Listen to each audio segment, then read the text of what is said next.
예전에 어떤 집사님이 저를 찾아와서 하는 말이, 목사님 참 신기하죠. 요즘 저희 딸이 다이어트를 하고 있어요. 그렇게 했습니다. 그 말을 듣고 저도 참 깜짝 놀랐습니다. 왜냐하면 그 집사님 딸은 먹는 걸 보면 참지 못하는 그런 아이였기 때문입니다. 하도 살이 쪄서 이제 그 건강 관리 때문에 부모님들이 빵도 간식도 못 먹게 그렇게 했더니 거실 바닥에 주저앉아가지고 막 대성통곡을 하던 그런 아이였습니다. 그만큼 먹을 거 보면 참지를 못하고 또 먹고 싶은 건 반드시 먹어야만 되는 그런 아이였는데, 그런 애가 어느 날 다이어트를 한다는 거예요. 밥도 안 먹고 또 빵도 안 먹고 간식도 안 먹고 채소 당근만 먹고 밤 되면 운동장에 가서 뛰고. 왜 그런가? 있을 수 없는 일이 일어났다 생각했는데, 알고 보니까 얘가 중학생 이제 들어간 중학생이 된 이후에 이제 좋아하는 오빠가 생겼죠. 이제 좋아하는 오빠가 생기니까 얘가 누가 말하지 않아도 제가 알아서 이제 그렇게 하더라는 겁니다. 그러면서 이 집사님 하시는 말씀이, 먹을 걸 그렇게 좋아하더니 먹는 것보다 더 좋아하는 게 생기니까 먹는 걸 끊게 됩니다. 그런 이야기를 했습니다. 여러분, 그렇죠. 더 좋아하는 것이 생기면 좋아하던 것을 끊을 수 있습니다. 어떤 분이 팝송을 너무너무 좋아해서 하루라도 팝송을 안 들으면 안 되고 늘 귀에 그 음악을 듣고 다녔는데, 어느 날 교회 나와서 예수 믿고 은혜를 받고 보니까 찬송 부르는 게 그렇게 좋고 이 복음송을 늘 부르고 다니는 거예요. 그래서 예전에 그렇게 좋아하던 팝송을 이제는 아예 듣지 않게 됐다, 그런 이야기를 듣습니다. 더 좋은 것을 만났기 때문이죠. 여러분, 우리가 죄를 끊고 악에서 멀어지는 것도 마찬가지입니다. 죄를 끊고 악에서 멀어지려면 첫째는 피해야 됩니다. 저건 죄다, 저건 나쁜 거다, 저건 악한 거다. 그래서 피하고 근처에 얼씬도 안 하는 것이 죄에서 악에서 멀어지는 첫 번째 방법입니다.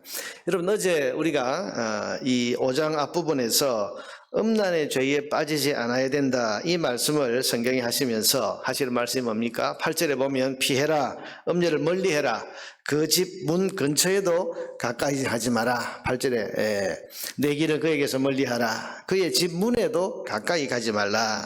피해야 된다고 말씀합니다. 피해야 되는. 여러분, 우리가 음란의 죄에 빠지지 않으려면 우리 주변에 내 곁에서 음란한 것들을 멀리해야 됩니다. 피해야 됩니다. 가까이 두면 안 됩니다. 그런데 피하는 것만으로는 음란과 음녀의 유혹을 이길 수가 없습니다. 여러분, 악을 멀리하는 또 하나의 방법이 있는데, 그것은 바로 그 악보다 더 좋은 것을 가까이 하고 그 죄보다 더 좋은 것에 빠져버리는 것입니다. 여러분, 그래서 오늘 본문에서는 어제 본문까지 음녀를 피하라, 근처도 가지 말라, 이 말씀을 하던 교훈에서 이제 적극적으로 그 음녀와 비교할 수 없는 기쁨과 복이 담겨 있는 집안의 아내를 가까이 하고 부부간의 행복을 키워가는데 최선을 다하라, 그 말씀을 지금 하고 있습니다. 15절에 보니까 너는 내 우물에서 물을 마시며 내 샘에서 흐르는 물을 마시라. 남녀간의 기쁨과 행복을 음녀에게서 찾지 말고 집안에 흐르는 샘물인 남편과 아내에게서 찾아야 된다. 그러니까 바깥에 음녀에게서 그 행복과 기쁨을 찾으려고 그렇게 하지 말고, 그건 피해야 되고 그건 멀리해야 되고, 더 적극적으로는 집 안에 있는 하나님이 주신 남편과 아내에게서 기쁨과 행복을 적극적으로 찾으려고 해야 된다. 그게 음란의 죄에 빠지지 않을 수 있는 길이라고 말씀합니다. 또한 18절에서 19절 말씀을 보면 내 샘으로 복되게 하라, 내가 젊어서 취한 아내를 즐거워하라. 그런 사랑스러운 암사슴 같고 아름다운 암노루 같으니 너는 그의 품을 항상 족하게 여기며 그의 사랑을 항상 연모하라. 음란의 죄에 빠지지 않을 수 있는 길은 적극적인 자세로 어디에서 행복을 찾습니까? 가정 안에서 행복을 찾는 것, 가정 안에서 기쁨을 찾으려고 하는 것이, 이게 음란의 죄에 빠지지 않는 또 하나의 길이라고 지금 말씀하고 있는 겁니다. 여러분, 그렇습니다. 부부가 항상 같이 동행을 하고 어디든지, 또 부부 사이가 서로 좋고 친밀하면 음란의 죄가 틈을 탈 기회가 없어집니다. 그렇지만 부부가 서로 떨어져 있다든지 각자 따로 산다든지 서로 불편하고 서먹서먹하게 되면 음란의 죄는 반드시 틈을 타게 되어 있습니다. 그럼 지금 우리 사회가 이 음란이 도를 넘는 사회가 된 것은 가정 안에서 행복을 찾지 못하기 때문이고 가정 안에서 행복을 찾지 않으려고 하기 때문입니다. 그럼 가정이 그야말로 깨어져 있다. 오래전에 그 유럽에서 오래 생활을 하고 이제 한국의 어느 교회 청빙을 받아서 들어온 목사님이 하신 말씀이 제 마음에 늘 남아 있어요. 그분이 하시는 말씀이 자기가 한 20여 년 동안 유럽에서 이제 살다가 한국의 어느 교회 청빙을 받고 들어왔는데 한국에 와서 살고 보니까 한국에는 가정이 없습니다. 가정생활이 없습니다. 그런 이야기를 했습니다. 아니 왜 우리의 가정이 없습니까? 가정생활이 왜 없습니까? 이분이 한 20년 동안 생활했던 그 유럽에서는 직장 이제 회사나 직장생활 마치고 나면 사람들이 오후 한 5시쯤 퇴근하고 나면 그때부터는 가족끼리 같이 함께 있는 게 그래서 근데 우리는 보면 한국에 와서 보니까 교인들의 삶을 보니까 이게 아침 일찍 출근했다가 밤늦게 퇴근을 하고 또 퇴근 이후에도 뭐 회식이다 뭐다 모임이다 이래서 다 아이들은 또 과외하러 다닌다고 또 학교 돌아오고 나면 또 학원 다니고 과외 다니고 가족이 한 자리에 같이 있을 수 있는 시간이 없더라는 거죠. 그래서 한국에 집은 있지만 가정이 없다. 가정생활이 없더라. 그 말씀을 하셨는데 저는 뭐 여기 나가 살아본 적이 없기 때문에 그런 거 상상을 못했지만 쭉 이야기를 듣는 중에 가만히 보니까 그렇구나. 우리가 가족은 늘 집안에 같이 있으니까 이게 가정이구나 생각을 하지만 가족이 함께 뭔가 요즘 이제 조금 트렌드가 젊은 사람들은 달라져 가고 있습니다만은 그러나 여러분 과거를 한번 생각해 보세요. 남편과 아내가 같이 두 사람의 시간을 가진 적이 얼마나 있습니까? 함께 다닌 적이 언제 있습니까? 다 각자 뿔뿔이 흩어지고 아이들은 아이들대로 공부한다고 바쁘고 다 뿔뿔이 흩어져 있고 가족이 한 상에 앉아서 함께 밥을 먹는 그런 시간이 얼마나 있었습니까? 그러냐 한국에는 가정이 없다. 가정생활이 없다. 그 말을 하게 된 것 같습니다. 여러분 그러니 틈을 타는 겁니다. 집보다 더 좋은 것이 밖에 있으면 밖에서 더 놀지 않겠습니까? 그러나 세상에서 가장 편안한 곳이 우리 집이고 세상 어디에도 없는 위로와 사랑과 격려가 집 안에 있다면 밖으로 더 놀 이유가 없는 겁니다.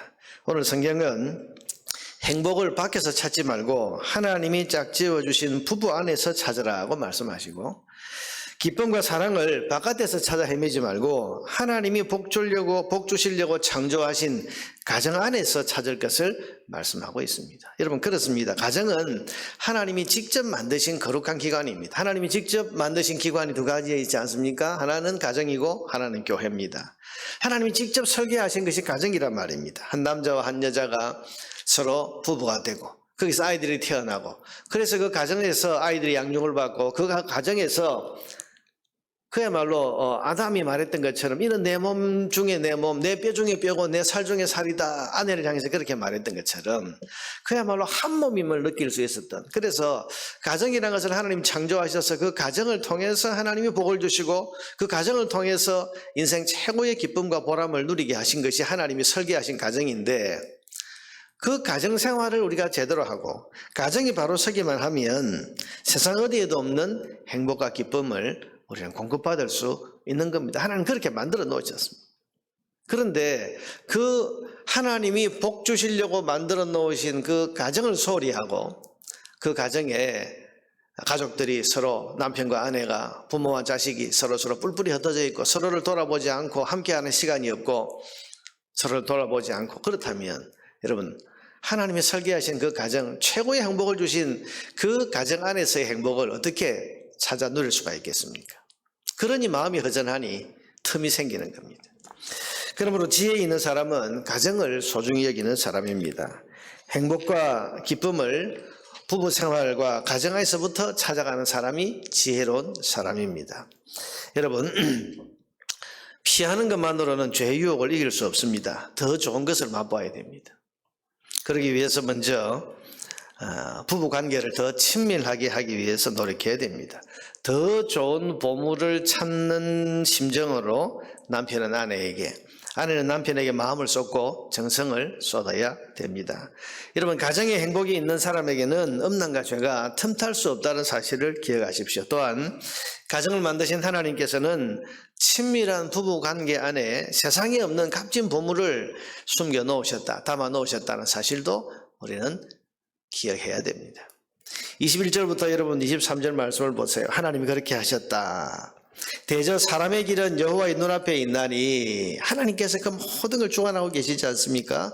그가 그 사람의 모든 길을 평탄하게 하시느니라. 악인은 자기 악에 걸리며 그 죄의 줄에 매이나니, 그래서 하나님이 정해놓으신 그 길을 걸어가지 않는 사람은, 그래서 다른 데서 뭐 기쁨을 찾고 행복을 찾으려고 하는 사람은 스스로 자기 악에 걸리고 그 죄의 줄에 매여버린다고 했습니다. 그는 훈계를 받지 아니함으로 말미암아 죽겠고 심히 밀어남으로 말미암아 혼미하게 되느니라. 하나님이 정해놓으신 그 길을 벗어나서 그 하나님이 정해놓으신 그 바깥에서 자기 생각을 따라서 행복을 찾으려고 하고 거기서 뭔가 보람을 찾으려고 하면 이건 망하는 길이라고 그렇게 지금 말씀하고 있는 겁니다. 여러분, 우리가 하나님의 질서와 지혜를 따를 때 참된 복을 누리게 된다는 사실은 이 음란의 죄, 여기에서도 똑같은 적용을 받는 것입니다. 성경은 특별히 잠언은 계속 그 말씀을 합니다. 우리가 하나님의 질서와 하나님의 지혜를 따를 때 참된 복이 있다. 하나님도 인정하신다. 그러나 하나님의 질서와 지혜를 벗어나서 내 마음대로 살 때, 그때 하나님 담아 놓으신 복을 받지 못할 뿐만 아니라 그 길은 하나님 인정하지 아니하시고 망하는 길이다. 그 말씀을 하고 계십니다. 여러분, 오늘 이 아침에 하나님 주신 말씀을 마음에 새기고 우리가 음란의 죄를 피하는 것뿐 아니라 좋은 가정을 세우는 일에 마음을 쏟아서 좋은 가정을 통해서 하나님 주시는 참된 행복, 가정에 담아 놓으신 그 복과 은혜를 다 누릴 수 있는 우리 모두가 될 수 있기를 주님의 이름으로 축원합니다.